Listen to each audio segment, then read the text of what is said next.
When is the right time for an artist to start assembling a team? When did you find that you needed to start putting together these folks? Well, for me, it's been a process of my first CD. I didn't need a team. My second CD, I needed someone to help me get gigs. My third CD, I needed someone to help me with booking the hotels and the day-to-day stuff, because I'm not good at it. I have a dyslexic streak, and I'll type in the wrong numbers and book the wrong dates and get the wrong. I've shown at the airport so many times for the wrong flight, the wrong day. I got an artist brain, and it's very hard to get that kind of stuff. Yeah. So, the team was built almost like one record at a time. Yeah. How did you start finding these folks in a way? You mentioned that you trust these people. How did you make those connections and find people that you trust? Oh, well, I went to music conferences and started talking to people. I went to the Folk Alliance. I got my first booking agent at the Folk Alliance. I'm just sitting at the bar. He was holding court, talking to people, and I found that a lot of the best connections at these conferences are made at the bar. You just sit there and buy drinks and start talking to people and buy them more drinks so they start talking more. Exactly. Buying people drinks and not drinking, but finding out, hey man, who books artists like me, and how do I get into the Edmonton Folk Festival? I want to play Newport. How do I get into Newport? How is that done? And start talking to people and developing relationships with people first before you ask them to do anything.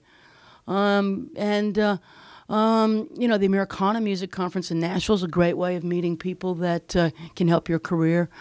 There's a lot of agents that go to those conferences. There's a lot of record companies that go to those conferences. If you want a record deal, the companies are there. You can start meeting them and seeing if it's right for you. I think record deals have been very good to me. I said I don't want a record deal, but that's now. Yeah. Now that a record company has poured, I don't know how much money into branding me. Yeah. I would say Universal Lost Highway probably put $1 million into branding my name. And they probably lost $950,000, which I'm deeply grateful I don't have to repay. Yeah. So today I don't need it, but I sure needed it in the beginning. To get your name known is a very hard thing. Yeah. Let's talk about the new record. I was reading about the recording of it, and it seemed like you had a unique process. You wanted to do something different this time around. Tell us a little bit about what the vision was for it as far as the recording sessions. Yeah, well, this is the first one I've co-produced. I'm, until this record, didn't think of myself as a record producer. But I knew what I wanted, and my dear friend and mentor Fred Eaglesmith told me to find the best engineer on earth and team up with them, and we can make the record together. He said, to produce a record, you don't need to know what all those dials are on that board. What you need to know is what you want the band to sound like, and the feelings behind the songs can be transmitted by the band's playing, and you know that part. To capture the sounds, that's an engineer's job. So it's okay, I'll try. And we went into the studio. I picked Patrick Granado in Nashville, Tennessee, and we went into the studio with this idea. Let's do it the old-fashioned way. Let's record a tape. Let's record in mics from the 50s. Let's do live takes, no punches.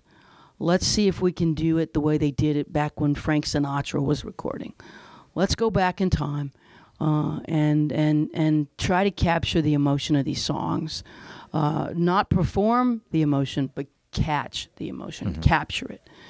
So that's what we did, and we recorded to tape. He had a big box of tapes that he had saved over the years, and it was something to do it that way. Tape breaks, tape players had the rollers melted down. We had, old-fashioned problems.